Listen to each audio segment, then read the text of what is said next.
যেখানে কতগুলো কনসেপ্ট রয়েছে, এগুলো সব পড়তে হবে। Materiality concept, separate entity concept, money measurement concept. Topic এটা ওই প্রথম চ্যাপ্টার বিজনেস অ্যাকাউন্টিং এর। কনসেপ্ট কোন বিজনেস কোন কনসেপ্টে চলে, তাই একবার একবার জাস্ট উপরে উপরে বলে যাচ্ছে যে ম্যাটেরিয়ালটা কি কনসেপ্ট। একবারে বলা যাবে না, এটা একটা বলতে অনেক টাইম লাগবে। ম্যাটেরিয়ালিটি কনসেপ্ট বলছে যে আহ, তুমি ফাইন্যান্সিয়াল স্টেটমেন্টের ইউজারকে সেটাই প্রেজেন্ট করবে অ্যাসেট হিসাবে বা লাইবিলিটি হিসাবে, যেটা তার ডিসিশনকে ইম্প্যাক্ট করবে। ম্যাটেরিয়াল এখানে ইম্প্যাক্ট করবে তার ডিসিশনকে। যেমন তোমার ক্যালকুলেটর থাকলে দেখাবে না, কিন্তু বিল্ডিং থাকলে দেখাবে। সেপারেট এন্টিটি কনসেপ্ট, মালিক ও তার বিজনেস আলাদা। মানি মেজারমেন্ট কনসেপ্ট, সেগুলোকেই আমরা রেকর্ড করবো যেটা মানিতে মেজার করা যাবে। আর যেই আমরা ইভেন্ট রেকর্ড করব না, যদি তাকে মানিতে মেজার করা যায় আমরা তাকেই রেকর্ড করব। ল্যান্ড, ল্যান্ড পারচেজ করলে। আর কোন দেশের কারেন্সিতে রেকর্ড হবে? তুমি যেই দেশে বিজনেস করছো। গোয়িং কনসার্ন কনসেপ্ট, বিজনেস চলতে থাকবে, ঠিক আছে। মানে এবিসি যদি কোন যে সমস্ত পার্টিটা প্রতিষ্ঠান করবে তারা চলে গেল, বিজনেস চলতে থাকবে। বিজনেস চলতে থাকবে। ফরসিবল ফিউচার মানে ফিউচারে চলতে থাকবে। ফরসিবল ফিউচার বলতে নর্মালি এক বছরকেই বোঝায়। তুমি এক্সপেক্ট এক বছর পর্যন্ত করতে পারবে। অ্যাক্রুয়াল কনসেপ্ট বলছে তুমি যদি তোমার যদি কোনো এক্সপেন্স হয়, পেমেন্ট নাও হলেও সেটাকে এক্সপেন্স ধরতে হবে। ইনকাম হয়, তোমার যদি কোনো ইনকাম হয়, টাকা নাও আসে, তাহলে তোমাকে সেটাকে ইনকাম ধরতে হবে। যদি বলেন যে একটা এক্সাম্পল এক্সাম্পল দেবে যে ধারে সেল হয়েছে, এখনো টাকা আসেনি, তাহলে সেটা সেই পিরিয়ডের সেল হিসাবে ধরতে হবে, অ্যাক্রুয়াল কনসেপ্টের হিসাবে। ম্যাচিং কনসেপ্ট, তোমার কোনো পিরিয়ডের যদি রেজাল্ট বের করতে চাও, তাহলে সেই পিরিয়ডের রিলেটেড রেভিনিউর সাথে রিলেটেড এক্সপেন্স নিতে হবে, ঠিক আছে। 15 সালের যদি প্রফিট বের করতে চাই, প্রফিট 15 সালের সেল নিতে হবে, 15 সালের এক্সপেন্স নিতে হবে সেই পিরিয়ডে। এক্সাম্পল ধরো ওই তো দিলাম, আরেকটা এক্সাম্পল আমি দিতে পারি। ধরো 5 লাখের সেল হয়েছে, 5 লাখের সেল করতে গিয়ে তোমার 5,000 কমিশন দিতে হয়েছে, তাহলে তুমি ওই 5,000 টাকা মাইনাস করবে কোথা থেকে? সেল থেকে ম্যাচ করাতে হবে। 4,95,000 টাকা সেল হয়েছে। সেল হয়েছে। ডুয়াল অ্যাসপেক্ট কনসেপ্ট বলেছে বিজনেসের টোটাল অ্যাসেট লাইবিলিটি প্লাস ক্যাপিটালের সমান হবে। লাইবিলিটি প্লাস ক্যাপিটালের সমান হবে। লাইবিলিটি প্লাস ক্যাপিটালের সমান হবে। কোনটা? ম্যাটেরিয়ালিটি কনসেপ্ট বললাম তো, তুমি তোমার পেনকে তুমি দেখাবে না তোমার ব্যালেন্স শিটে, কিন্তু তুমি কারকে দেখাবে। এক্সাম্পল, কার পেন লেখা রয়েছে, সেটাও তো এক ধরনের অ্যাসেট আমার, সেটাকে কি এক্সপেন্স কারণ সেটা ম্যাটেরিয়াল নয়। কারের ভ্যালু অনেক বেশি, পেনের ভ্যালু অনেক কম, ম্যাটেরিয়াল নয়। আমরা তো অফিস এক্সপেন্সের কাছে তো টাকা ধরে নিচ্ছি। হ্যাঁ, তো অ্যাসেট হিসাবে দেখাবে না, ঠিক আছে। ওটা অ্যাসেট হিসাবে দেখাতে না বলেছে। ম্যাটেরিয়াল কনসেপ্ট আমরা কোনো আমি অ্যাসেট হিসেবে দেখাবো না। ম্যাটেরিয়াল কনসেপ্টের হিসাবে কোনো আইটেম, কোনো আর্টিকেলকে, আর্টিকেলের ভ্যালু যদি ইনসিগনিফিক্যান্ট হয়, তাকে তুমি এক্সপেন্স হিসাবে দেখাবে, অ্যাসেট হিসাবে দেখাবে না ব্যালেন্স শিটে।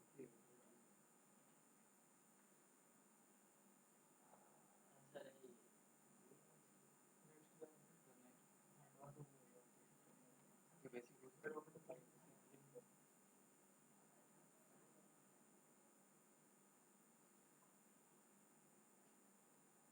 আমার হলো আজকে বুঝিয়ে দিয়েছেন, সেদিনকেও যেভাবে বুঝিয়েছিলাম এই জোর দিবি।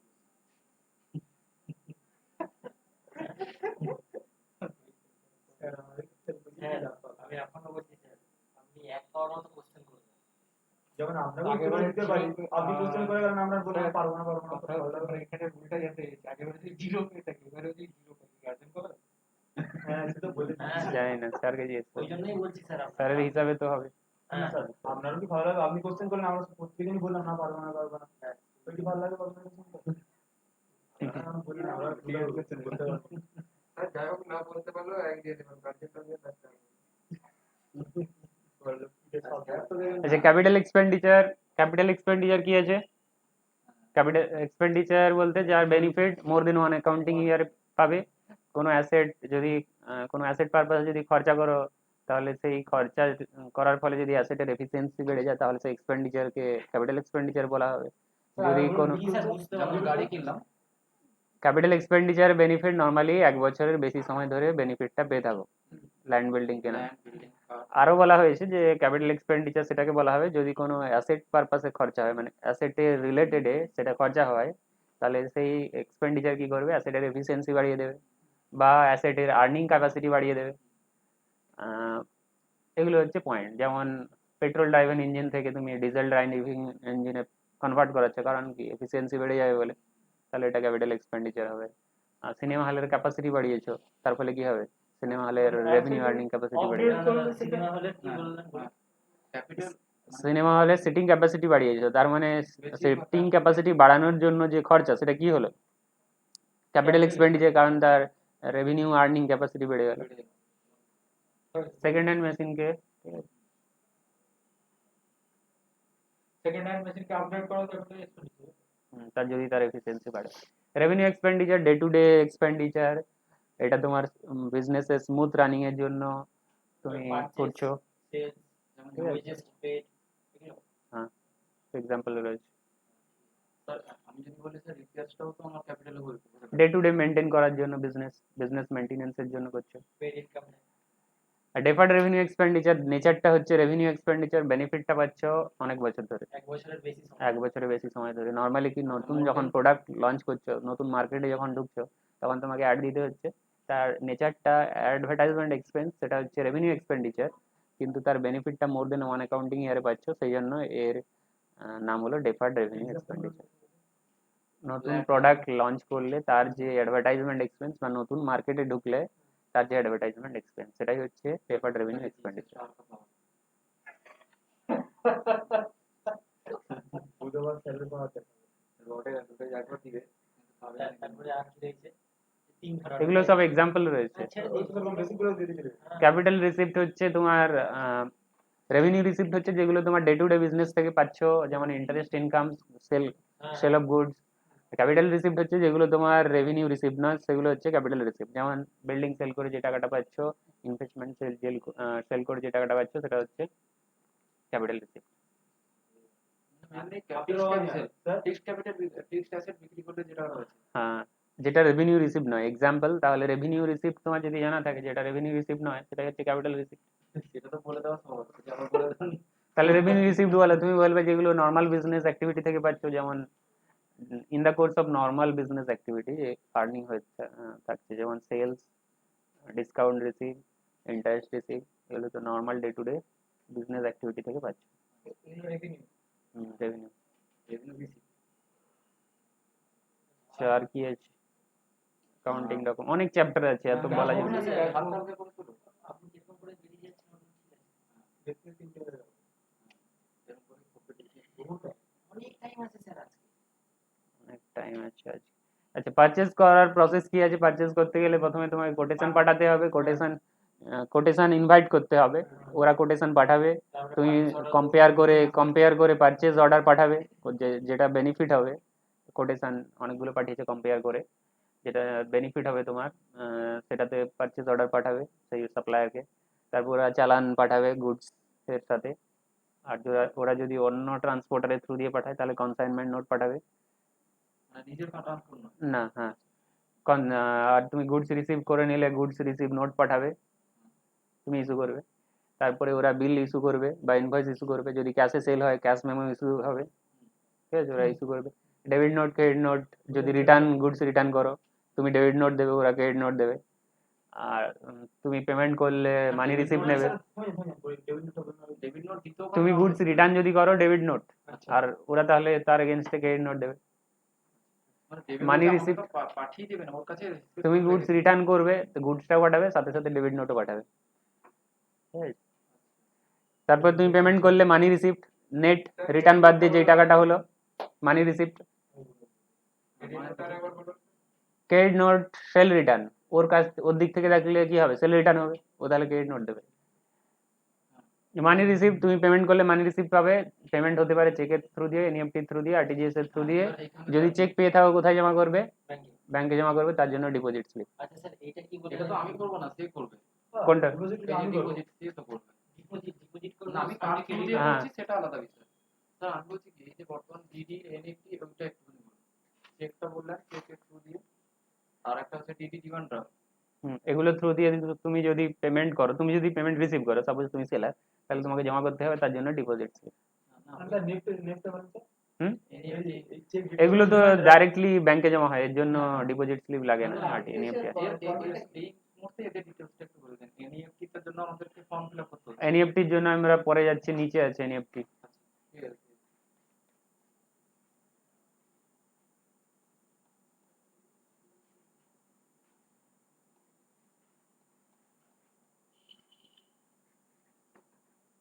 আমি প্রথম থেকে বলে আসছি, এবার তুমি দেখে নেবে এনইএফটিতে যখন যাবো তখন। পারচেজ অর্ডার কি বলবে, দু এক লাইন, ঠিক আছে? পারচেজ অর্ডার কি বলে দিয়েছি, তোমাকে বলতে হবে। চালান কি কখন কেন ইস্যু করা হয়, কনসাইনমেন্ট নোট কি কখন কেন ইস্যু করা হয়। চালান কি যখন তুমি গুডস পাঠাচ্ছ, গুডস পাঠাচ্ছ তার সাথে ট্রান্সপোর্টারের সাথে শুধু কোয়ান্টিটি থাকে, এখানে লেখা রয়েছে it is the document stating only the quantity of goods. Purchase অর্ডারটা কি, পারচেজ যেটা অর্ডার ওখানে দু এক লাইন পড়ে নেবে। পারচেজ অর্ডার কি এখানে, it is a commercial document use to request someone to supply something in terms of payment. তুমি এটা কমার্শিয়াল ডকুমেন্ট, তুমি রিকোয়েস্ট করছো কাউকে সাপ্লাই করার জন্য যে এত কোয়ান্টিটি পাঠিয়ে দিন। গুডস রিসিভ নোট এক লাইন করে দেখে নেবে। আচ্ছা, মানি রিসিভতে বলেছি, এখানেও it is received অ্যাকনোলজিং the payment, এটা অ্যাকনোলেজ করছে কি পেমেন্ট ও নিয়ে নিয়েছে, দেখে নেবে। চেকের ক্লাসিফিকেশন দেখো, বিআরআর চেক, বিআরআর চেকে আর বিআরআর লেখা থাকে, যে নিয়ে যাবে সে পেয়ে যাবে, কুড়িয়ে যে পাবে সে পেয়ে যাবে টাকা। এখানে তুমি ব্যাংকের কাউন্টারে গিয়েও পেয়ে যাবে। অর্ডার চেক, অর্ডার চেকে ওয়ার অর্ডার লেখা থাকবে, or order, or order, or order লেখা থাকবে, যাকে দেওয়া হবে প্লাস যাকে এন্ডোর্স করা হবে, সবাই এন্ডোর্স টু স্যাম, তাহলে যার নাম মেনশন আছে সে পেয়ে যাবে চেকের টাকা, আর যাকে এন্ডোর্স করা হয়েছে সেও পেয়ে যাবে। ক্রস চেক, ক্রস চেক হচ্ছে তুমি যখন ক্রস করে দিচ্ছ তখন ক্রস চেক হবে, প্যারালাল লাইন করে নাকি আমিও করি তোমায় করতে হবে। ক্রস চেক, ক্রস চেক করে দিলে অ্যাকাউন্টেই টাকা ঢুকবে, কাউন্টারে পাবে না। ক্রস চেক বুঝলাম না। এই অর্ডার চেক, বেয়ারার চেক, যেই চেক হোক না কেন, যখন আপনি লেফট টপ কর্নারে ক্রস করে দেবেন তখন সেটা ক্রস চেক হয়ে যাবে। ক্রস করে দিলে অ্যাকাউন্টেই টাকা ঢুকবে, কাউন্টারে পাবে না। এখন টাকা মানে আমি ওইটা কাকে দিব, দিলে সে অ্যাকাউন্টে দেবে তুমি ধরো ওকে টাকা দেবে, তো ওকে যদি ক্রস করে দাও ও অ্যাকাউন্টে ছাড়া কাউন্টারে নিতে পারবে না, না তো কাউন্টারে নেওয়া যায়। ওইখানে মানে সে ক্যাশ দিলাম নিতে লিখে পারবে না, দিই, ও আর ক্যাশ নিতে পারবে না। ক্যাশ ও ও ব্যাংকে নিতে পারবে না, হ্যাঁ, account ওর ব্যাংকে অ্যাকাউন্টে যাবে। প্রথমে ঢুকবে তারপরে সেখান থেকে অ্যাকাউন্টে তুলবে। ব্যাংকে যাবে, ব্যাংকে গেলে ওর অ্যাকাউন্ট নাম্বার দিতে হবে, ব্যাংকে ঢুকে ও ব্যাংক থেকে ও তুলবে। হ্যাঁ, তখন অ্যাকাউন্টে প্রথমে ঢুকবে তারপরে ও যা করবে। আচ্ছা স্যার, ক্রস চেকটা এখানে লিখে দেবো নাকি?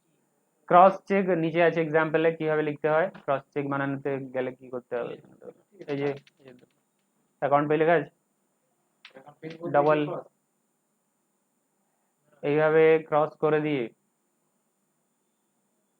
অ্যাকাউন্ট পে লিখতে পারো তার ভেতরে, বা নট নেগোসিয়েবল লিখতে পারো, বা অ্যান্ড কোম্পানি লিখতে পারো। মানে ওটা যাকে দিবেন তার অ্যাকাউন্টে জমা হবে। অ্যাকাউন্টে জমা হবে, এই যে দেখো ফোনে লেখা আছে। আচ্ছা, কেটে দিবে কি আর না, এটা ক্রস কেটে দেবে। ভাবলাম ক্রস মানে উপরে সাইডে ক্রস করে ফার্স্টে তো মনে হয় ক্যান্সেল কেটে ব্যাংকে জমা দিতে হবে, কাউন্টারে পাবে না। এটা আরেকটু উপরে প্রত্যেকের উপরটা কি ছিল? অর্ডার চেকটা অর্ডার চেক যাকে যার নাম ওখানে মেনশন থাকবে বা যাকে এন্ডোর্স করবে সেই পাবে। এন্ডোর্স বলতে এন্ডোর্স টু লিখতে হবে ব্যাক সাইডে, এন্ডোর্স টু লিখতে হবে। লিখতে হবে না তো হবে না অর্ডার চেকে। আচ্ছা আমরা ব্যাংকে যে চেক পেয়ে থাকি ওগুলো অর্ডার চেক। চেকের যে আমরা পেজ জায়গাটায় লিখি যার নাম, সেটা কি হচ্ছে? সেটাও তো এন্ডোর্সই করে। না, সেটা এন্ডোর্স নয়, সেটা আপনি ওই সাইন পেন কিছু ম্যান আপনি একে চেক দিলেন, ও যদি আবার কাউকে দিতে চায়, আপনার চেক ওকে দিলেন, ও আবার কাউকে যদি দিতে যায় তাকে বলা হয় এন্ডোর্স করা, এন্ডোর্স টু স্যাম, সেটা লিখতে হবে। আচ্ছা অর্ডার চেক আমরা ব্যাংকে যে চেকগুলো পেয়ে থাকি সেগুলো ব্যাংকে ওগুলো অর্ডার চেক। তুমি কোন ধরনের চেক নেবে বলো, ব্যাংক বানিয়ে দেবে। অর্ডার নেবে কি বিআরএল নেবে, তো ওখান থেকে আমাদের চেক ফ্যাসিলিটি দেওয়া হয়। ওটা আমরা অর্ডার তুমি যেটা নেবে সেটা ওখানে মেনশন করতে হবে, কি বিআরআর নিবে তো বিআরআর করে দেবে। Normal order check normally order check হয়ে থাকে, স্যার ওখানে তো অর্ডার লেখা থাকে তো। আর অর্ডার লেখা থাকে, ফরম্যাটটা দেখো। হ্যাঁ লেখা আছে। এই তো অর্ডার লেখা আছে, হ্যাঁ ওই যে অর্ডার লেখা। এটা পেয়ে থাকি আমরা নরমাল। নরমালি এটা পেয়ে যাবে। এবার এটা থাকার পরেও যদি বাম দিকে ওটা লিখে দেয় হ্যাঁ, তাহলে অ্যাকাউন্টে ছাড়া কি হবে, কোনো ব্যাপার তখন না, হয়ে গেল ক্রস চেক। ক্রস চেক হয়ে গেল। স্যার আমরা যদি কোশ্চেন করা যায় একটা চেকে দেখলে বুঝবো কি? এখানে যদি অর্ডার লেখা থাকে তাহলে তো order check, order check plus cross আছে, তার মানে ক্রস, অর্ডার প্লাস ক্রস। বিআরটা কি করে বুঝবো? বিআরটা অর বিআরএল লিখে থাকবে, লেখা থাকবে না? অর বিআরএল লিখে থাকবে, অর অর্ডার আছে অর বিআরএল লিখে থাকবে। আচ্ছা মানে ওই দেখা থেকে ওটা যে ইয়েও ঠিকঠাক খেতে পারে হুম, যে নিয়ে যাবে দিয়ে টাকা নিয়ে নিতে হবে। তুমি আইসিএ থেকে নামলে তোমার ব্যাগ থেকে পড়ে গেল, যে ঘুরাবে সে নিয়ে নেবে। কোনোদিন হবে না। আচ্ছা আচ্ছা সেটা হলো তার ঠিক আছে। পোস্ট ডেটে পোস্ট ডেটেড চেক বলতে হবে ফিউচার ডেটেড চেক, ফিউচারের কোনো ডেট দিয়ে দিচ্ছ, ফিউচারের ডেট দেওয়াকে পোস্ট ডেটেড বলা হচ্ছে। শুনে মনে হচ্ছে অনেক পুরানো চেক, মানে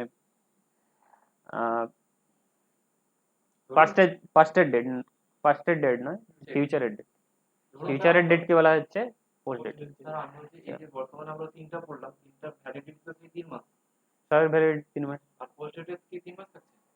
তুমি যখন ফিউচারে কোনো ডেট দেবে তখন আমি ধরো এখানে আজকে ক তারিখ আছে, 27 তারিখ আছে তো, আপনি অক্টোবরে দিলেন, অক্টোবর নভেম্বর এটা 27 তারিখ আছে, এটা ছেড়ে দাও, আমি এখানে 27/10 দিয়ে দিলাম, 2021 দিয়ে দিলাম, এটা তাহলে পোস্ট ডেটেড চেক হয়ে গেল। ওখান থেকে 3 মাস কাউন্ট হবে। ওখান থেকে 3 মাস কাউন্ট হবে। এর আগে যদি প্রেজেন্ট করো টাকা পাবে না। হ্যাঁ ঠিক আছে। স্টিল চেক হচ্ছে যখন তুমি যখন তুমি 3 মাসের পরে প্রেজেন্ট করছে, ওটাই তো তাহলে প্রসেস নষ্ট হয়ে যাবে। স্টিল চেক, ক্রস চেক নয়। ওটা কি বলা হয়? ওটাই তাহলে invalid আর কি। ইনভ্যালিড বলতে পারো, কিন্তু এটা টেকনিক্যাল নাম বলা হবে স্টিল চেক। চেকটা কি বললেন? ওই 3 মাসের পরে যে প্রেজেন্ট কোথাও করছে। নিয়ে যাওয়ার, মানে যেটার ভ্যালু থাকছে না, এটাকে আচ্ছা আচ্ছা ডিজোনার তোমার যদি টাকা না থাকে অ্যাকাউন্টে, যদি তুমি স্টপ করে দাও, ফোন করে বলে দিচ্ছে ওই চেকটা টাকা দেবে না, তাহলে স্টপ হয়ে যাবে। ডিজোনারের কারণ চেকে যদি ডিসক্রিপেন্সি দেখা যায়, তুমি 3 মাসের পরে প্রেজেন্ট করো, ওভার রাইটিং করে দাও, এগুলো হচ্ছে কারণ। চেকের ডিসক্রিপেন্সি মানে কোনো তুমি ওভার রাইটিং করে দিয়েছো, ওটাও এক ধরনের ডিসক্রিপেন্সি। মানে সুগার করে নাম লেখা, মানে সাপোজ আমি, কেউ তোমাকে 5 লাখ লিখে দিয়েছে, তুমি কি করেছো, 5 লাখ নয়, সাপোজ 50,000 কেউ লিখে দিয়েছে, ঠিক আছে, তুমি আরো দুটো জিরো বাড়িয়ে দিলে, এরকম করে দিলে, ঠিক আছে, আর ও লিখেছে 50,000, তার সাথে আর কিছু জুড়ে দিলে। গড়বড় হয়। আচ্ছা, এখানে আমি 5 লাখ যদি নিই, তো 5 লাখ লিখলে, ঠিক আছে, তুমি এখানে এখানে জিরোটাকে এটা করে দিলে, 5,50,000 করে দিলে, 5,50,000 করে দিলে, ওখানে 5 লাখ লেখা ছিল, 5 লাখ লেখা ছিল, 5 লাখে 50 জুড়ে দিলে, 50,000 জুড়ে দিলে। কিন্তু জায়গা থাকবে না। ও হয়তো ব্ল্যাঙ্ক রেখে দিয়েছে, অনলি লেখেনি। স্যার ওয়ার্ডের শেষে অনলি দিয়ে দেওয়া হয়। হ্যাঁ, যাতে ওনা বলতে পারে এখন। ওটা ডিসক্রিপেন্সি। অনেক বড় দিয়েছি। আচ্ছা, cancellation of check, cancellation check cancel এইভাবে করা হয়, কেন দেওয়া হয়, যে অ্যাকাউন্ট ডিটেলস দেওয়ার জন্য। অ্যাকাউন্ট, হ্যাঁ অ্যাকাউন্ট চেক ট্রানজেকশন সিস্টেম হচ্ছে তোমার ফিজিক্যাল চেক, চেক ক্লিয়ারিং সিস্টেমে যে ফিজিক্যাল চেক নিয়ে যাওয়া হতো ক্লিয়ারিং হাউসে, সেটা ইমেজ করে পাঠানো হচ্ছে, সেটাই হচ্ছে চেক ক্লিয়ারিং সিস্টেম। ইমেজ করে যে ইমেজ করে পাঠানো হচ্ছে চেক ক্লিয়ারিং হাউসে ফিজিক্যাল চেক আগে নিয়ে যাওয়া হতো, সেটা এখন সেই প্রসেসটাকে স্টপ করে দিয়ে এখন ইলেকট্রনিক ইমেজ পাঠানো হচ্ছে, সেই সিস্টেমটাকে বলা হচ্ছে চেক ট্রানজেকশন সিস্টেম, স্ক্যান করে পাঠানো হচ্ছে। বেনিফিট অ্যাকাউন্ট হোল্ডারের বেনিফিট কি আছে, অ্যাকাউন্ট হোল্ডারের বেনিফিট টাইম তাড়াতাড়ি অ্যাকাউন্টে জমা হয়ে যাবে, ব্যাংকের দিক থেকে দেখলে রিস্ক কম হবে, এসবই লেখা আছে। সিটিএসএর ফুল ফর্মটা বলুন একবার sir. Check transaction system, CTS চেকের যে মেন ফিচার্স রয়েছে, মেন ফিচার ওয়াইড পেন্টোগ্রাফ বলে থাকে, ওয়াইড পেন্টোগ্রাফ 4 নম্বরে, ওয়াইড পেন্টোগ্রাফ, মানে এখন ওটা এক ধরনের বারকোড টাইপের, এটাতে স্ক্যান করা হয়। এগুলো কি এখানে চেকের নিচে দেখবেন, এখানে যে অ্যাকাউন্ট নাম্বারটা লেখা থাকে, এর নিচে একটা স্টিকার টাইপের লাগানো থাকে।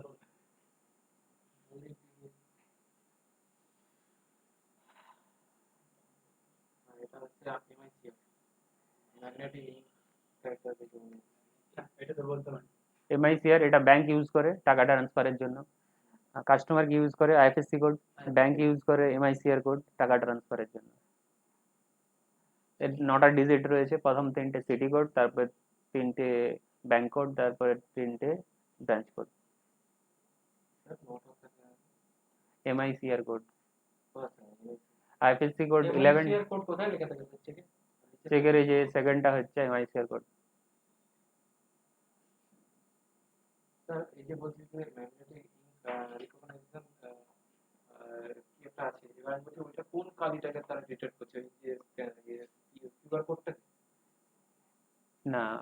ব্যাংকে যেটা তোমার চেক ট্রানজাকশন সিস্টেমে যেটা ইউজ হচ্ছে, এই যে দেখতে পাচ্ছ, ওইটাকেই ডিটেক্ট করছে। হ্যাঁ এটা হচ্ছে ভয়েড পেন্টোগ্রাফ। হ্যাঁ।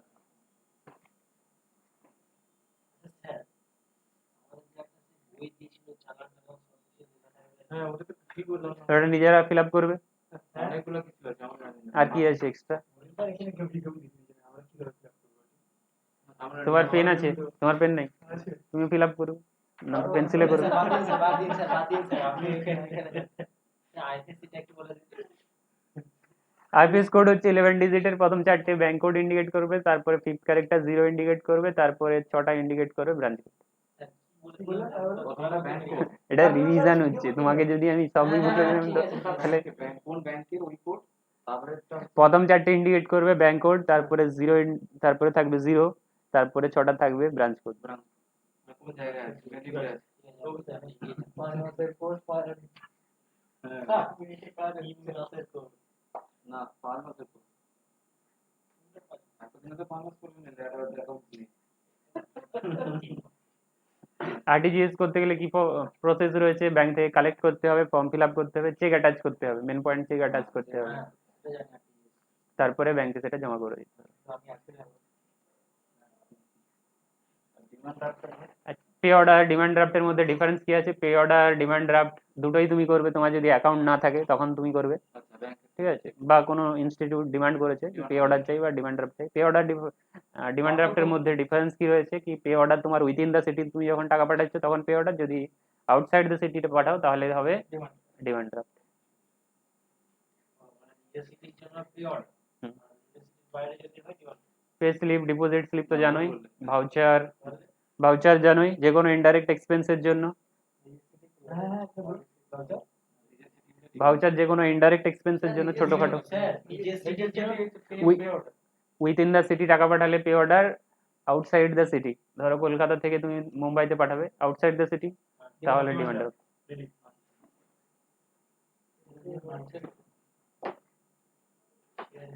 আচ্ছা পে ইন স্লিপ তো জানোই, ভাউচার জানো, ভাউচার কি? ভাউচার কি বলুন একবার। ইনডাইরেক্ট এক্সপেন্স যে কোনো ছোটখাটো, যখন তুমি কাউকে ক্যাশে দিচ্ছ বা চেকে দিচ্ছ তখন তার কাছে ছোটখাটো expense। সাইন করে নেবে, সেটা হচ্ছে ভাউচার।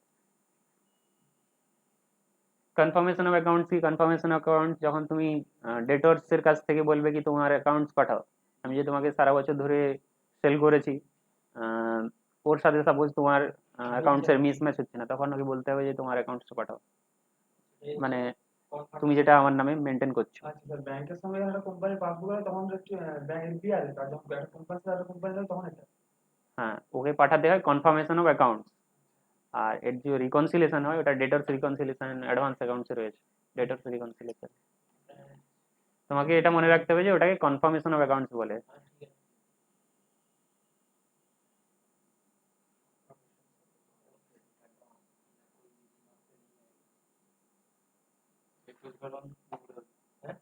তুমি তো কিছু মনে নেই।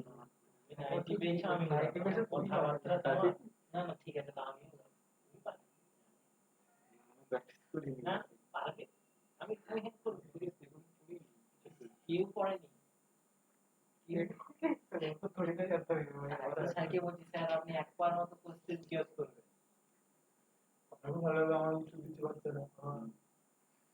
আপনি স্যার অনেক তাহলে আর কিছু বলার দরকার আছে কি? হ্যাঁ স্যার, এবার এই স্টার্ট করবো? না স্যার, করি আমার, তাই তো? না আর কিছু আছে নাকি দেখুন। বিআরএস কেন করি আপনি বলবেন?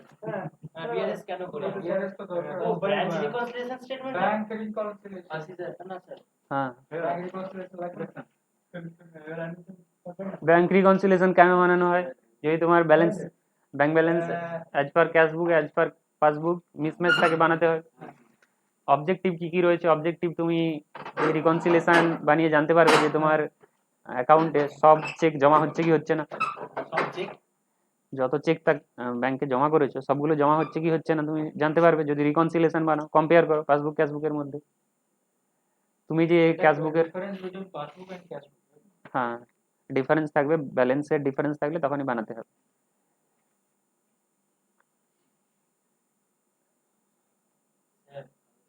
আচ্ছা রিকনসিলিয়েশন স্টেটমেন্টে তাহলে কেন বানাচ্ছ?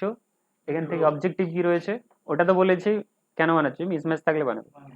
আর এতে বেনিফিট কি হচ্ছে, তুমি জানতে পারবে যে আমার সব চেক ক্রেডিট হচ্ছে কিনা, জমা হচ্ছে কিনা অ্যাকাউন্টে, আর তোমার কম্পিউটেশন ঠিক আছে কিনা, আর তোমার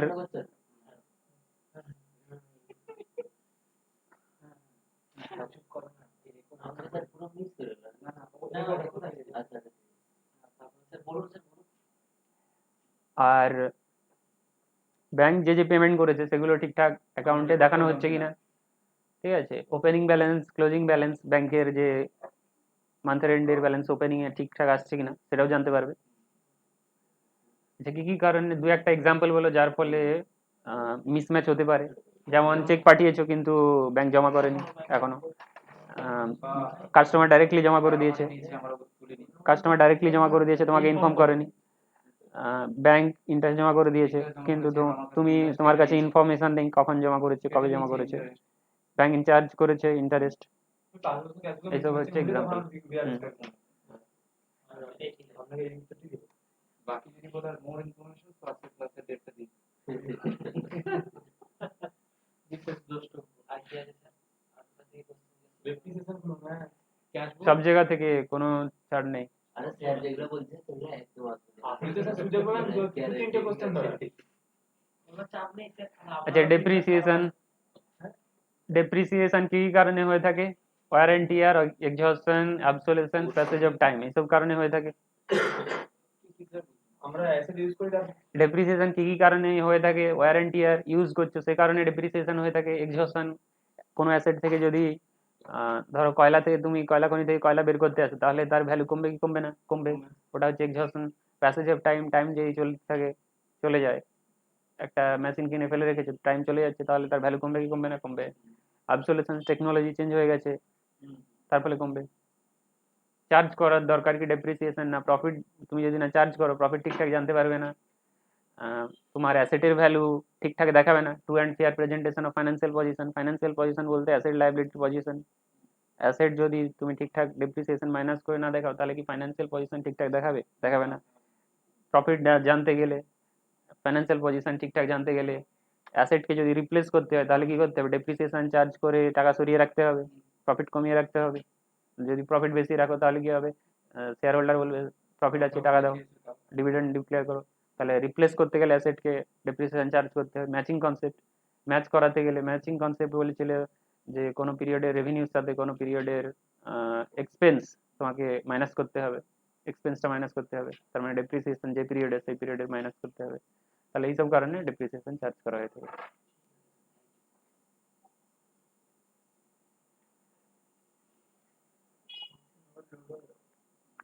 ডেপ্রিসিয়েশন ক্যালকুলেট করতে গেলে তোমার কস্ট লাগবে মেশিনের, এস্টিমেটেড স্ক্র্যাপ ভ্যালু লাগবে, আর এস্টিমেটেড ইউজফুল লাইফ লাগবে। কটা মেথড রয়েছে, straight line method, written down value method রয়েছে। রিটেন ডাউন ভ্যালু মেথডকে alternatively diminishing balance method, reducing balance method বলা হয়। স্ট্রেট লাইন মেথডের ফর্মুলা কি রয়েছে, cost of asset minus estimated scrap value divided by useful life.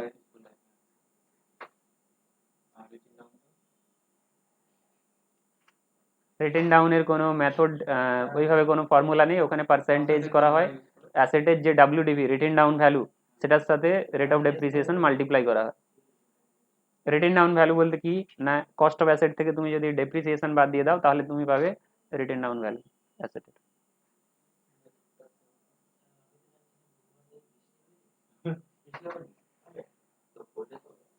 একটা ফোঁটা পড়ে গেল।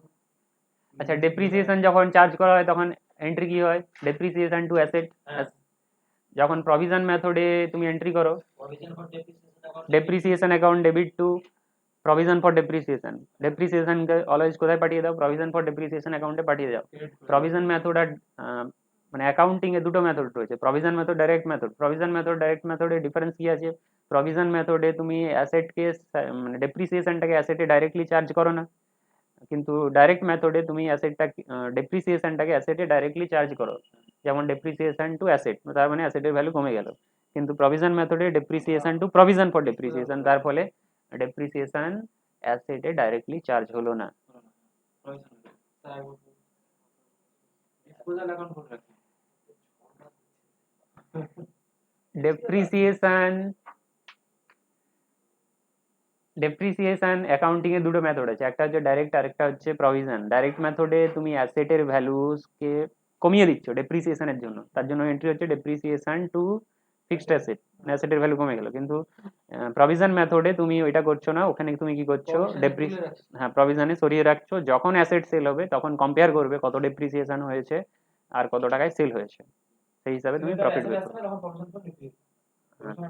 Depreciation to provision for depreciation, ডেপ্রিসিয়েশনের এন্ট্রি।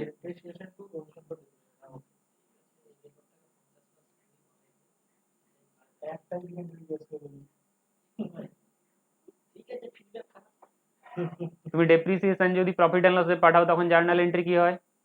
ডেপ্রিসিয়েশন তো হয়ে গেল, সেটা যখন তুমি প্রফিট এন্ড লসে পাঠাবে তখন জার্নাল এন্ট্রি কি হবে?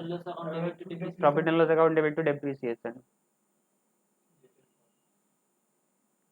ক্যাশবুক আর জার্নাল এন্ট্রির মধ্যে সিঙ্গেল কলাম ক্যাশবুক আর জার্নাল সিঙ্গেল কলাম ক্যাশবুক আর ক্যাশ অ্যাকাউন্টের মধ্যে ডিফারেন্স কি আছে?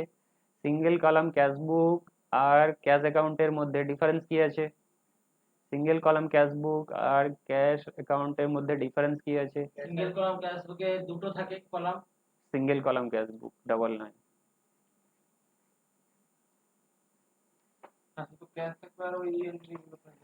সিঙ্গেল কলাম ক্যাশবুকে তোমার শুধু ক্যাশ টাইপ অফ এন্ট্রি নেওয়া হয়। ক্যাশ অ্যাকাউন্টে কি হচ্ছে, ক্যাশ অ্যাকাউন্টে ন্যারেশন দিতে হয় না, ক্যাশ অ্যাকাউন্টে তোমাকে ন্যারেশন দিতে হয় না, কিন্তু ক্যাশবুকে তোমাকে ন্যারেশন দিতে হবে সিঙ্গেল কলাম হলেও। এখানে তোমার এলএফ থাকে, সেখানে তোমার জেএফ থাকে, ক্যাশ অ্যাকাউন্টে জেএফ থাকে, ক্যাশ অ্যাকাউন্টে জেএফ থাকে, সেটা তো লেজার, লেজার কি বসবে জেএফ, কিন্তু ক্যাশবুকে এলএফ দিতে হচ্ছে। ক্যাশ অ্যাকাউন্টে জেএফ থাকে কি থাকে না, আর এখানে কি আছে এলএফ আছে।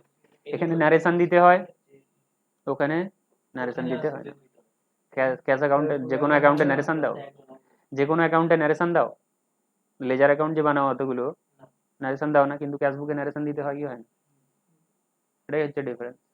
না তো সবই তো একই রকমের পোস্টিং, লেজারে যেভাবে পোস্টিং হয় এখানেও সেই পোস্টিং, এখানে ন্যারেশন দিচ্ছ ওখানে দিচ্ছ না। ক্যাশ বই ক্যাশ অ্যাকাউন্ট যখন বানাচ্ছ, ক্যাশ অ্যাকাউন্ট, আমি ক্যাশ অ্যাকাউন্টের সাথে সিঙ্গেল কলাম ক্যাশবুকের ডিফারেন্স বলছি। ক্যাশ অ্যাকাউন্ট মানে কোনটা স্যার? ক্যাশ অ্যাকাউন্ট হ্যাঁ লেজার অ্যাকাউন্ট। ক্যাশ অ্যাকাউন্টে থাকে জে আর ক্যাশবুকে থাকে এল, তাই তো? এখানে ন্যারেশন দিচ্ছ ওখানে দিচ্ছ না। সিঙ্গেল কলাম বা ডাবল কলাম দুটোতেই তো ন্যারেশন দিতে লাগে। ন্যারেশন দিতে লাগবে, ট্রিপল কলাম হলেও ন্যারেশন লাগবে। সিঙ্গেল কলাম হলে শুধু ক্যাশ থাকবে, আর ডাবল কলাম হলে ব্যাংক থাকবে, আর তাতে হলে ডিসকাউন্ট হয়ে যাবে। আচ্ছা ডিসকাউন্ট ক রকমের হয়? দু রকমের হয়, trade discount, cash discount. Trade discount তোমার পারচেজ প্রাইস থেকে কমে যাবে, কিন্তু ক্যাশ ডিসকাউন্টে পারচেজ প্রাইস থেকে কমবে না, পারচেজ প্রাইস যেটা ছিল সেটাই থাকবে। ডিসকাউন্টটা করতে ডিসকাউন্টটা তোমার ওইটা তোমার প্রফিট এন্ড লসে দেখাবে, দেখানো যাবে। তার জন্য এন্ট্রি হবে discount allow account debit to cash ডিসকাউন্টটা তো পার্টি। প্রফিট লসে দেখানো যাবে, ট্রেড ডিসকাউন্টটা তো দেখানো যাবে না। ট্রেড ডিসকাউন্ট দেখানো যাবে না, দেখানো যাবে না, গুডস এর ভ্যালু থেকে মাইনাস হয়ে যাবে, কিন্তু ক্যাশ ডিসকাউন্ট আলাদা করে দেখাতে হবে, যেটা কি তুমি প্রফিট এন্ড লসে দেখাবে।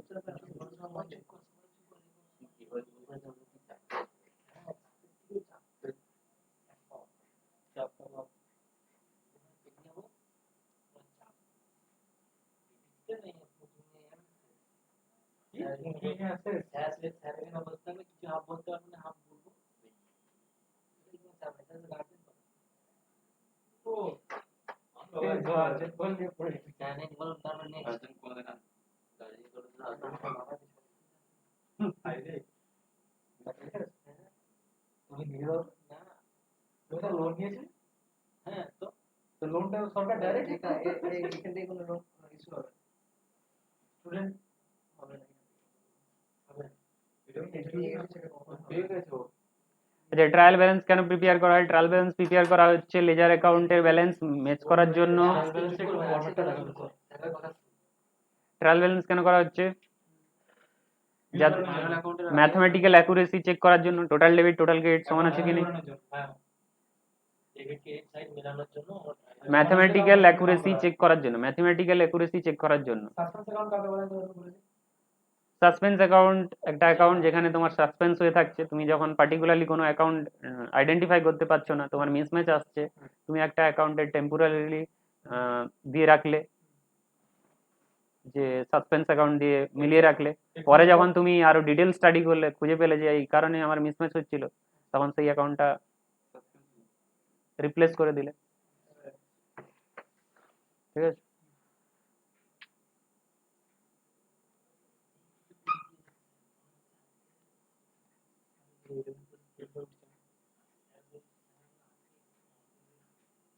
চাপ করলে এমনি বার করে। আচ্ছা, ট্রায়াল ব্যালেন্সের ফরম্যাট আপনি দেখেছিলেন, দেখে নিন। কিছুই নেই, এতে ডেবিট ক্রেডিট থাকবে আর পার্টিকুলার কলাম থাকবে, আর কিছু নেই। এই ট্রায়াল ব্যালেন্স দেখেছি। ডেবিট ক্রেডিট, এই যে debit trial balance as on কোন ডেটে ট্রায়াল ব্যালেন্স একটা পার্টিকুলার ডেটে বানাবে, নর্মালি মান্থ ইয়ার এন্ডে বানাবে। LF debit credit, particular LF debit credit. LF বলতে লেজার ফোলিও, এই যে অ্যাকাউন্টটা নিচ্ছ ক্যাপিটাল অ্যাকাউন্টটা কত নম্বর পাতায় রয়েছে, লেজারের জন্য একটা খাতা, তার কত নম্বর পাতায় রয়েছে, ব্যালেন্স কত। লিংক করার জন্য এগুলো থাকে। হ্যাঁ, এলএফ যে এগুলো লিঙ্ক করার জন্য থাকে, কিন্তু সফটওয়্যারে এগুলো লিঙ্কের কোনো অসুবিধা নেই। এলে থাকে কি ওখানে? না না, ওখানে এলএফ থাকে না। এইটা ম্যাচ করলে ট্রায়াল ব্যালেন্স কমপ্লিট হলো, দিলে ফাইনাল।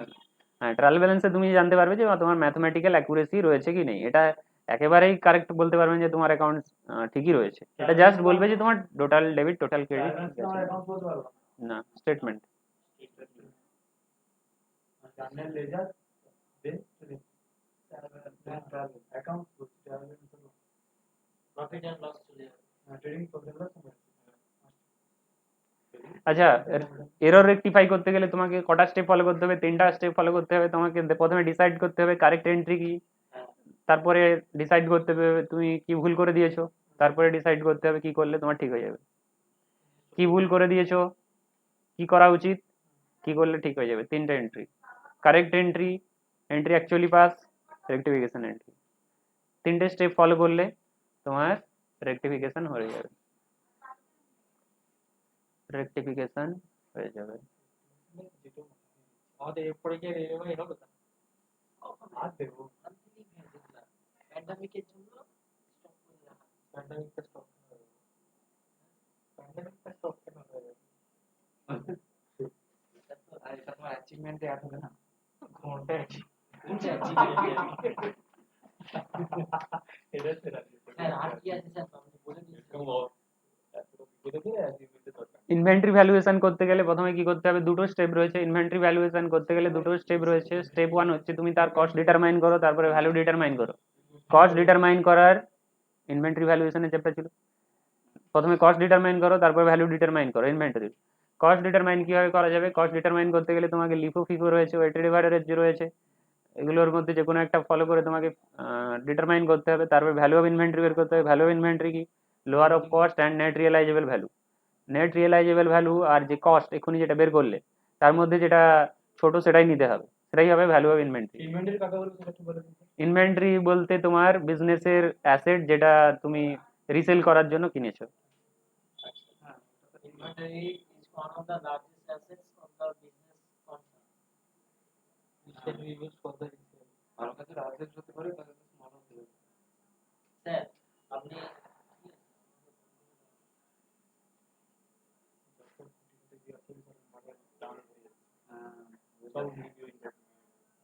আচ্ছা, কস্ট ডিটারমাইন করার বলেছিলাম যে 4টে মেথড রয়েছে। Specific identification method, FIFO method, LIFO method, weighted average method. First বলে দিলাম স্পেসিফিক আইডেন্টিফিকেশন এটা কোন সময় ইউজ করা হয়, এটা যখন তোমার একটা প্রোডাক্টের ক্ষেত্রে, যে একটা প্রোডাক্ট নয়, এখানে একটা বড় অ্যাসেটের ক্ষেত্রে, সাপোজ এয়ারক্রাফট বানাচ্ছ, তোমার কোম্পানি হচ্ছে এয়ারক্রাফট ম্যানুফ্যাকচার করে, তাহলে তুমি যে অ্যাসেটটা বানাচ্ছ সেটাকে আইডেন্টিফাই করতে পারবে যে আমি এই অ্যাসেটটাই বানাচ্ছি, এই রিলেটেড যা যা খরচা তুমি কি করবে আইডেন্টিফাই করতে পারবে যে আমার এই এয়ারক্রাফট বানাতে কি কি খরচা হয়েছে। তাহলে তুমি যখন এয়ারক্রাফটের ভ্যালু বের করছো, মানে কস্ট বের করছো, ভ্যালুয়েশন অফ ইনভেন্টরি, তাহলে তুমি কোন মেথডে বের করবে, স্পেসিফিক আইডেন্টিফিকেশন মেথডে। বাসের ক্ষেত্রে একই, কিন্তু তুমি যখন মোবাইল বানাচ্ছ তখন ওই মেথড অ্যাপ্লাই করবে না, তখন কোন মেথড অ্যাপ্লাই করবে, FIFO method. FIFO first in first out, র ম্যাটেরিয়াল, কারণ ওখানে তো হিউজ গুডস আছে না, একই প্রোডাক্ট অনেক বেরোচ্ছে।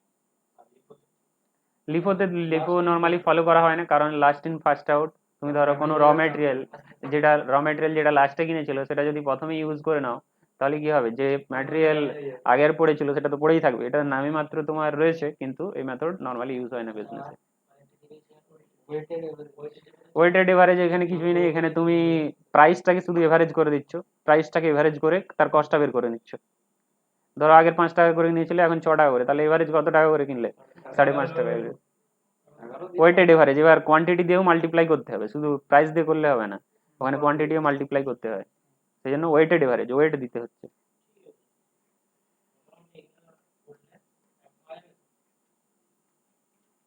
আচ্ছা, এখানে তাহলে ভ্যালুয়েশন অফ ইনভেন্টরিতে তোমার প্রথমে কস্ট ডিটারমাইন করতে হবে ওই মেথডগুলো অ্যাপ্লাই করে, FIFO LIFO weighted average specific identification, তারপর কস্ট বের করার পরে তোমাকে ডিটারমাইন করতে হবে value of inventory. Value of ইনভেন্টরির মধ্যে তোমাকে লোয়ার অফ, ফর্মুলা কি আছে, lower of cost and net realisable value, এখানে ফর্মুলাটা রয়েছে দেখো।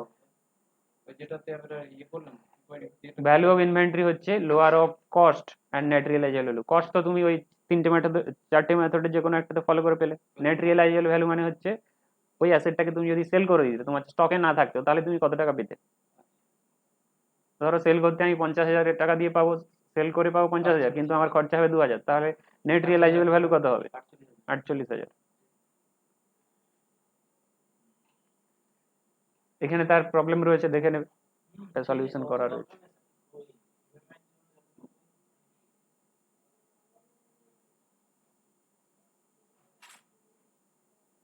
এগুলোর বাইরে এবার কি ধরনের প্রশ্ন আপনি জিজ্ঞেস করতে পারেন? হাতি কোটা বাদ হাতি ঘাস থেকে আসে।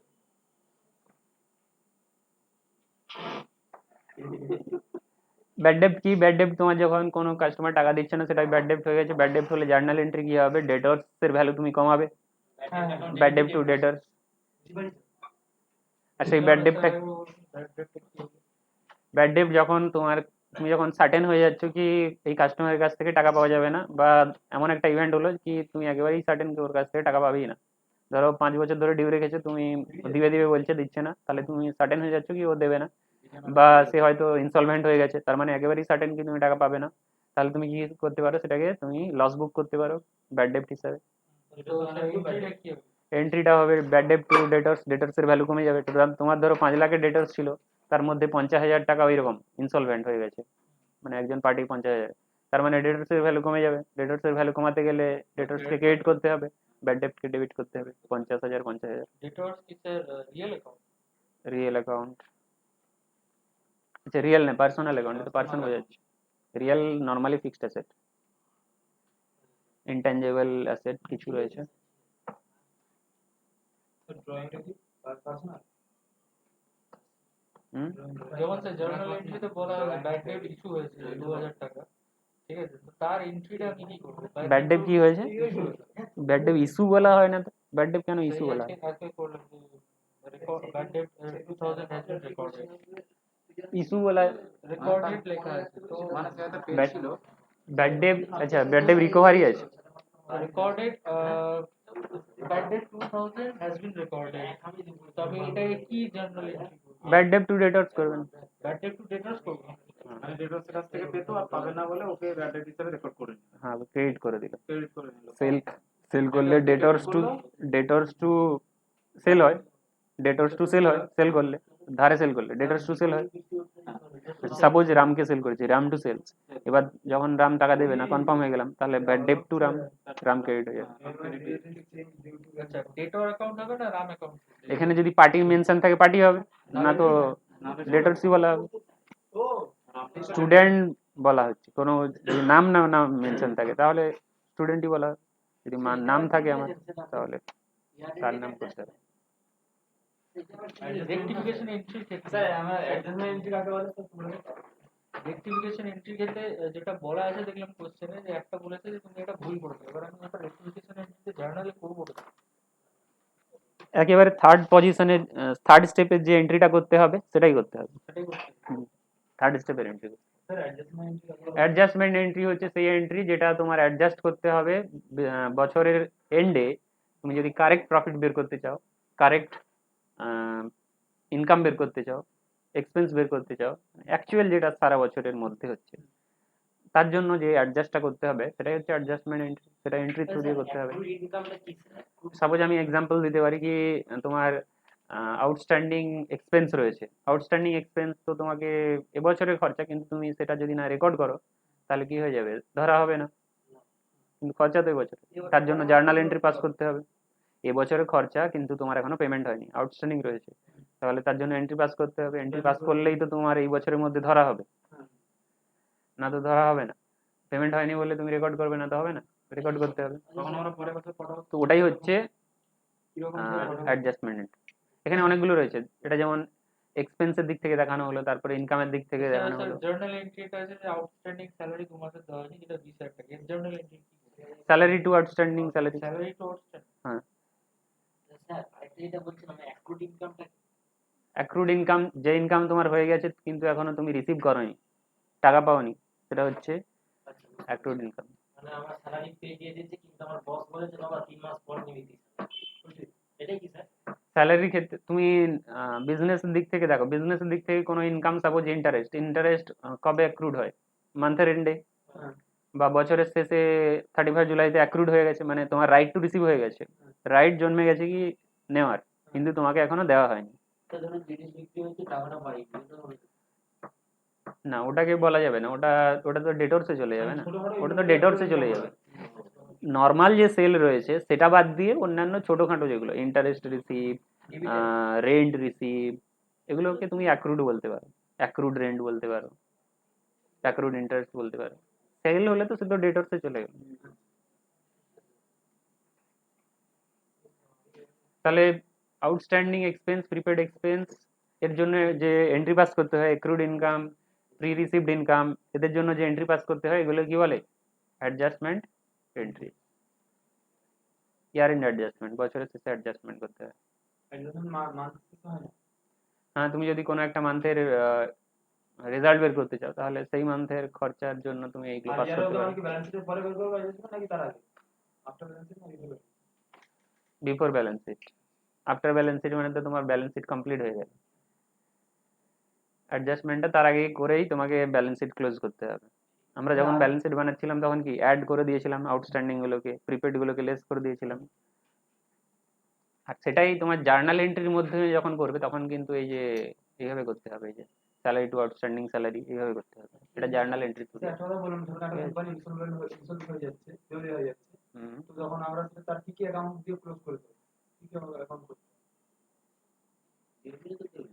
কি কি অ্যাকাউন্ট তো ক্লোজ করতে হবে, অ্যাকাউন্ট ক্লোজ করতে হবে, কি কি অ্যাকাউন্ট করবো, দেখবে কত প্রফিট আছে, ক্লোজ করলাম আর প্রফিট দেউলিয়া মানে তো প্রফিট দেখতে না কি কি অ্যাসেট আছে, সেই অ্যাসেটের ভ্যালু কত হবে দেখতে হবে, অ্যাসেটের ভ্যালু বের করতে হবে, রেভিনিউ সেল করতে হবে, রেভিনিউ এক্সপেন্ডিচার নয়, রিয়েলাইজেশন অ্যাকাউন্ট বানাবে, কত টাকা রিয়েলাইজ হবে, তারপরে সেটাকে ডিস্ট্রিবিউশন করার জন্য ডিস্ট্রিবিউশন অ্যাকাউন্ট বানাবে। Then balance sheet, balance sheet company আর থাকবে, ব্যালেন্স শিট আবার কেন ঘুরে ঘুরে আবার ব্যালেন্স শিট কেন, তুমি তো বললে কোম্পানি বন্ধ হয়ে যাবে, আর ব্যালেন্স শিট আর কি আছে। আচ্ছা আর কিছুই নেই এখানে তো, তোমার সবকিছুই হয়ে গেল। এটা হয়ে গেল। ফাইনাল অ্যাকাউন্ট রয়েছে, ফাইনাল অ্যাকাউন্ট দিয়ে কি কোশ্চেন জিজ্ঞেস করে সেটা বলুন। কি কোশ্চেন ওইভাবে জিজ্ঞেস করেন। আচ্ছা আপনি ফাইনাল অ্যাকাউন্ট করুন একটা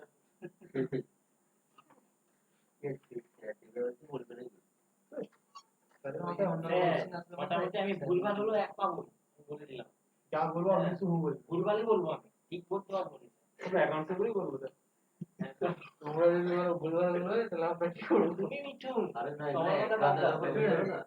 তোমরা বলছো না আমরা কি করব তাহলে, না, তোমার মিঠুন দেখতে গোল্ডেন কেন তোমার বলছো আমার বুঝতে চক্রবর্তী না কথা নয়, কথা নয়। কথা না, আজকে কথা নাই, সবাই বাবু চুপ। ফাইনাল অ্যাকাউন্ট তাহলে তিনটে পার্ট থাকছে, trading account, profit and loss account, balance sheet. একদম এটা কোনো দিক্কত নেই।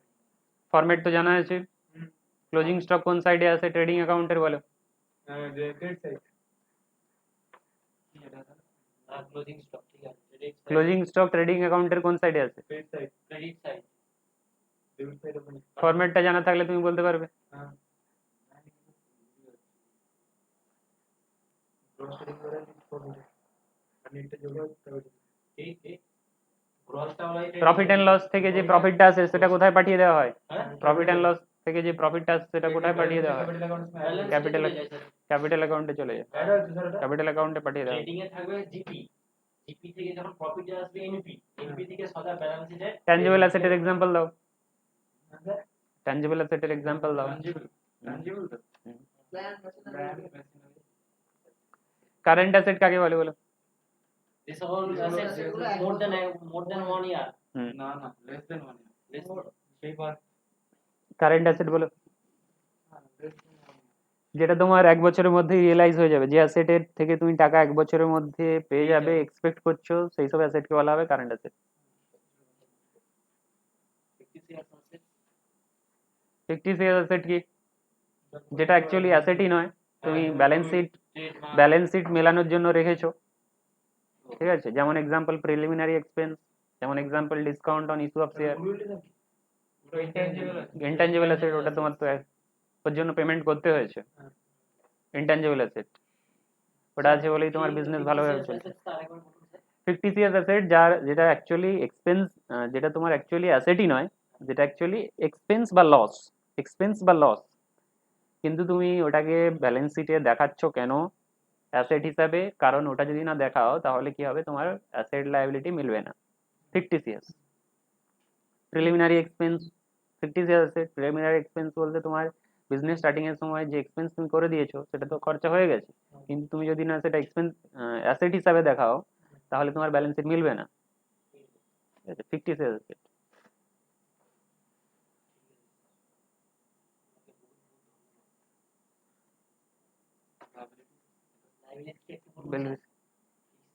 লায়াবিলিটিস কি বলবে? Liability is the obligation to pay, obligation, যে কোনো অ্যামাউন্ট পে করতে হলে সেটাই লায়াবিলিটিস হবে, অব্লিগেশন। ওখানে আপনি একটা পেরিয়ে ওটা তো বলেন ফিক্সড কারেন্ট আর ওই কি কন্টিনজেন্ট ফিক্সড অ্যাসেট হচ্ছে তোমার, ফিক্সড অ্যাসেট না লায়াবিলিটি ফিক্সড লায়াবিলিটিস হচ্ছে যেটা আফটার লং টাইম, নর্মালি 1 ইয়ারের পরে পেমেন্ট করতে হবে, সেটা হচ্ছে লং টার্ম লায়াবিলিটিস বা ফিক্সড লায়াবিলিটিস, লং টার্ম বা ফিক্সড।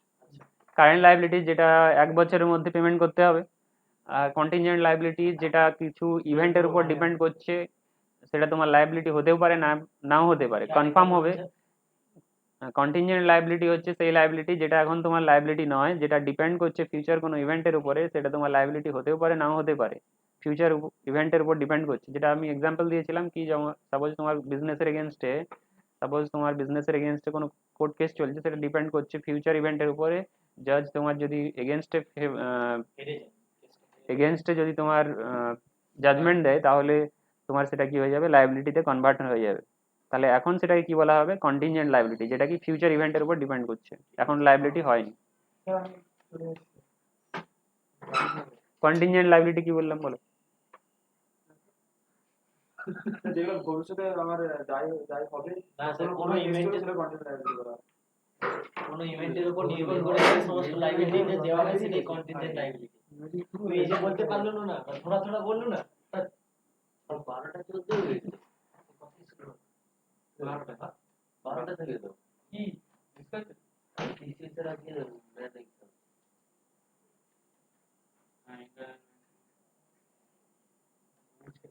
ইন্টারনেট ব্যাংকিং তো তোমাদের রয়েছে, এই বলো ইন্টারনেট ব্যাংকিং কি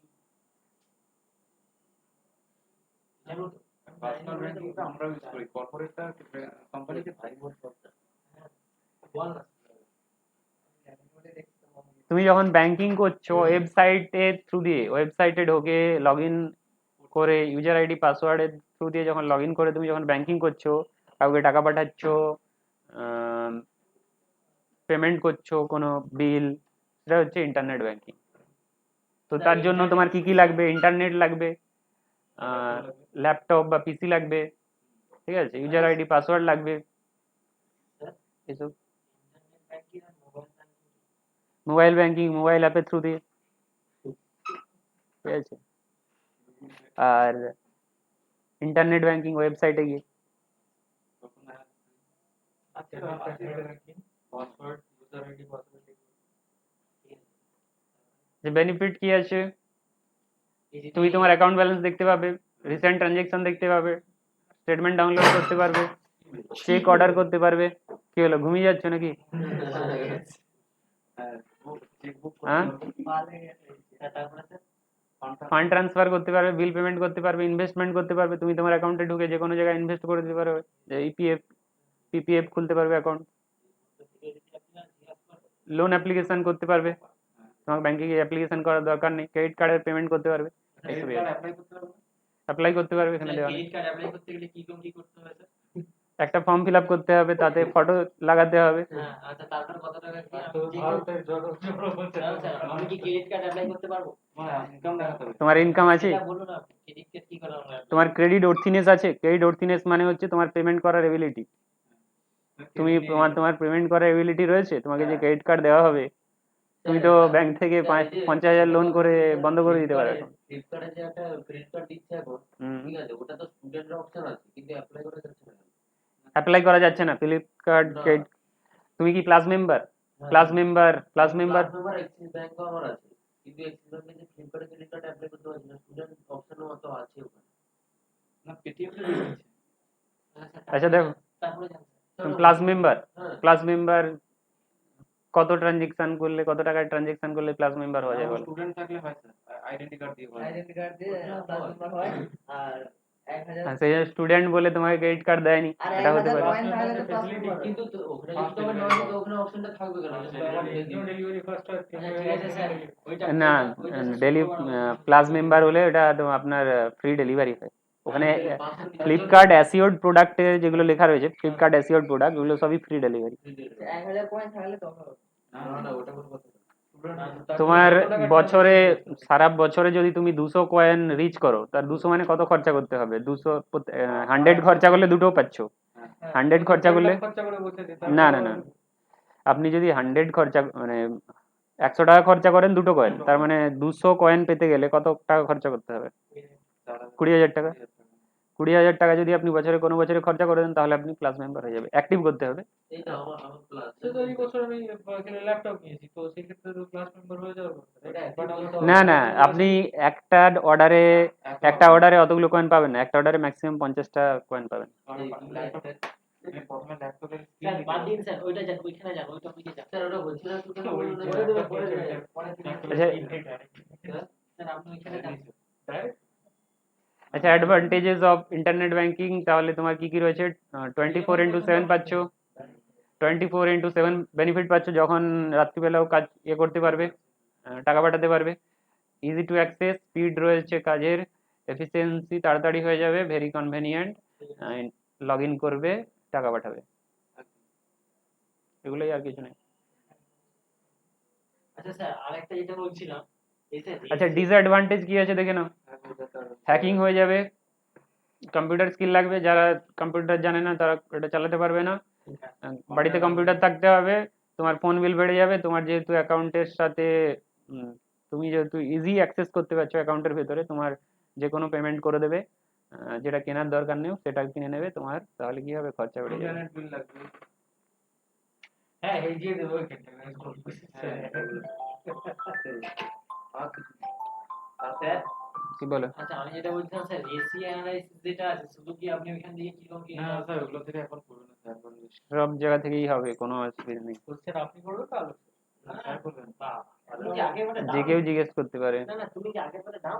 যে কেউ জিজ্ঞেস করতে পারে। এবারে যেটা যখন দিয়েছিলাম সেই ক্ষেত্রে আলাদা কন্ডিশন ছিল, প্যান্ডামিক কোনো অবস্থা না না, সেই হোক না, প্যান্ডামিক ট্যান্ডামিক এখানে কোনো নেই।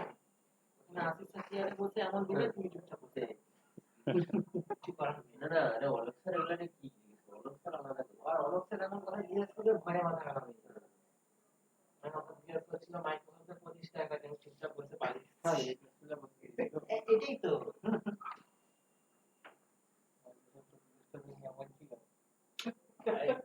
কিছু না, ইন্টারভিউ দিলাম, এটাই না না, বলছেন যে এখানে আমরা যে কম্পিউটারটা ইউজ করছি সেটা কত, অফিসটা কত ইয়ার 10 না 16 ছিল। মানে কোনটা কোশ্চেনটা করো না। কোশ্চেন দিয়ে হয়ে গেলে মুশকিল আছে। না না, বলো এই কোশ্চেনটা বলো। মানে এগুলো সব এখন কি 16 আছে? ইয়ারলি আছে তো, 2009 10 তারপর 13 19 16, তো আমাদের আমি কি করে জানবো আপনি কোন কি বলছেন? আচ্ছা, ফাইন্যান্সিয়াল স্টেট দেখো, কথা নয়, বলুন বলুন স্যার, আজকে কোনো কথা তাহলে হয়ে গেছে রিভিশন। আপনি বন্ধ করলে আমরা মারা পড়ে যাবো। Financial statement analysis, financial statement বলতে balance sheet profit and loss, তার analysis. Balance sheet profit and লসের অ্যানালিসিস কি হবে? হ্যাঁ, অ্যাডভান্স অ্যাকাউন্ট, অ্যাডভান্স অ্যাকাউন্ট এগুলো বলে দেয়। ফাইন্যান্সিয়াল স্টেটমেন্টের অ্যানালিসিস, ফাইন্যান্সিয়াল স্টেটমেন্টের ইউজার কারা? ফাইন্যান্স ম্যানেজার ইউজ করতে পারে, টপ ম্যানেজমেন্টও balance sheet profit and loss use করবে, ক্রেডিটর ইউজ করবে, লেন্ডার ইউজ করবে, ইনভেস্টর ইউজ করবে, লেবার ইউনিয়ন ইউজ করবে, সবাই ইউজ করবে। ফাইন্যান্সিয়াল স্টেটমেন্টের অ্যানালিসিস কি কি ভাবে করা যেতে পারে? রেশিও অ্যানালিসিসের থ্রু দিয়ে করা যেতে পারে, আমরা এটা করেছি, রেশিও অ্যানালিসিসের থ্রু দিয়ে ফাইন্যান্সিয়াল স্টেটমেন্টের অ্যানালিসিস করেছি। বাকিগুলো করা হয়নি, মানে এগুলো করতে হবে, সবের পারপাস রয়েছে, টুলস। তারপরে রেশিও জান রেশিওতে চলো। স্যার আপনি একটা পার্টি করতে বলছেন নাকি স্যার? এত মুখস্থ করতে হবে। সত্যি বিস্কিট রাখতে হবে। ভাই মানো না না হ্যাঁ, এবার বল কি আইসিএসএন এর যেটা পার্সেন্টেজ ছিল কত? 2016 হ্যাঁ এখন কত? 2016 19 মনে হচ্ছে এটা বলবি আপনাদের এখানে চেঞ্জ হবে না। এই অনেকদিন পরে ওএসটা চেঞ্জ হয়ে গেছে। ওএস কত আছে না? আচ্ছা, কারেন্ট রেশিও স্ট্যান্ডার্ড কত আছে? কারেন্ট রেশিওর ফর্মুলা কত আছে? Current asset by current liability standard রয়েছে 2:1। এটা কোন রেশিওর মধ্যে পড়েছে? Liquid ratio. রেশিওর কটা মেজর ক্যাটাগরি কটা রয়েছে? Liquid, liquid, liquid solvency, liquid solvency, আর কি আছে মেজর? Profitability, activity. লিকুইডিটি রেশিওর মধ্যে কারেন্ট রেশিও আর quick ratio. Current ratio current asset by current liability standard হচ্ছে 2:1। বলো, টুটা কোনটা? কারেন্ট আছে, টুটা হচ্ছে উপরে কারেন্ট অ্যাসেট, কারেন্ট লায়াবিলিটি হচ্ছে 1।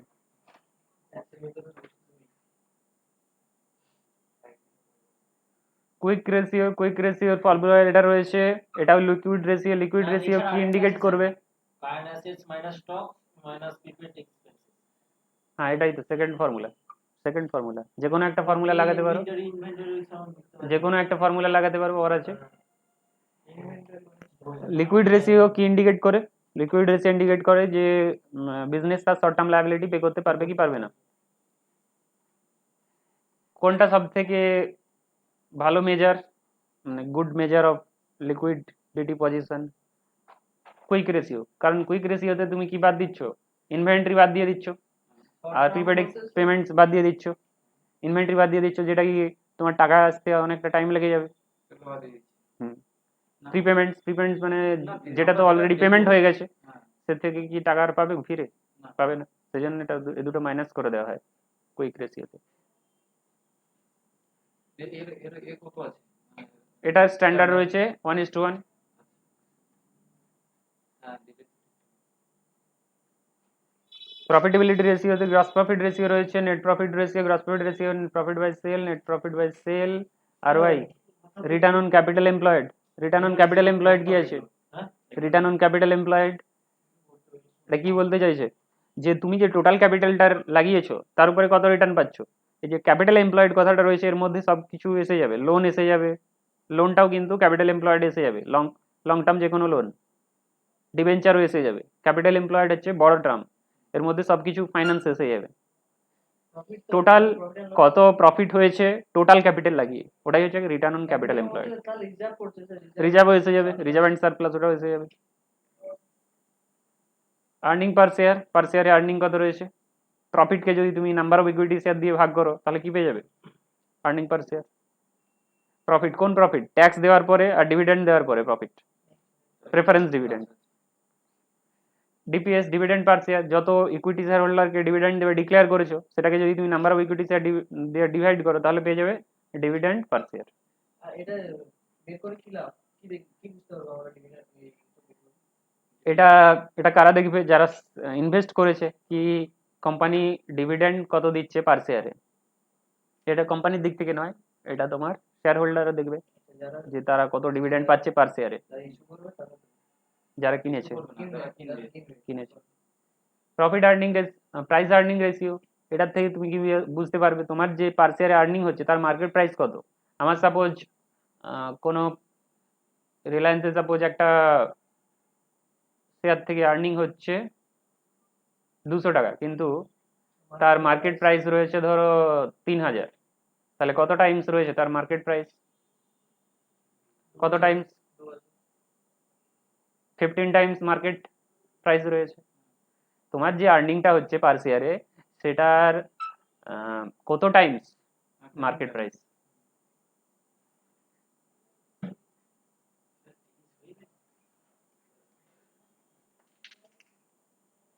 অ্যাক্টিভিটি রেশিও কি ইন্ডিকেট করছে কি তোমার বিজনেস অ্যাক্টিভিটি কত স্পিডে চলছে, তার মধ্যে ইনভেন্টরি টার্নওভার রেশিও চলছে রয়েছে।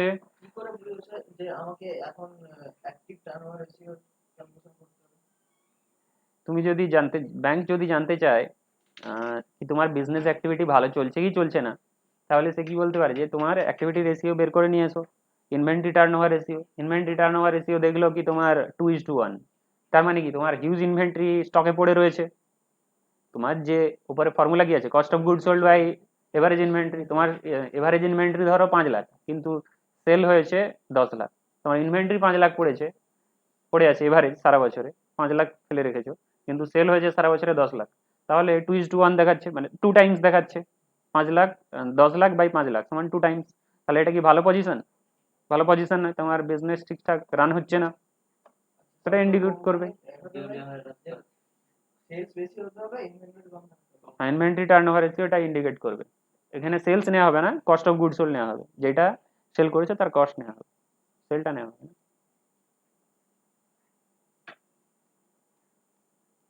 এটা আরেকগুলো যে লাভ নেই। এগুলো না জিজ্ঞেস করে এগুলো স্যার এগুলো বললে মাথা এত রেশিও মুখস্থ রাখতে হবে না। আর কি হয়েছে? Cash flow advance journal entries হয়েছে। অ্যাডভান্স জার্নাল এন্ট্রি স্যার আপনি ওটা প্রথমটা একটু শেয়ার করুন। এই শুরু শুরু ওটা থেকে কি কি বলবো আমরা? না না স্যার এটা এটা বাদ দিন স্যার। প্রভিডেন্ট ফান্ড, প্রভিডেন্ট ফান্ডে কত কন্ট্রিবিউট করতে হবে? 12% কন্ট্রিবিউট করতে হবে। এমপ্লয়ারকে এমপ্লয়ি কন্ট্রিবিউট করবে 12%, 12 জায়গায় 13 কখন হয়ে যাবে?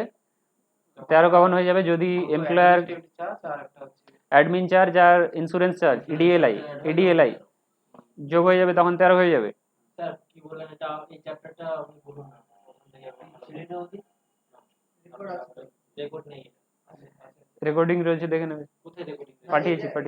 এটা রেকর্ড করেননি স্যার আপনি ওই জন্যই অসুবিধা হয়েছে ছিল না।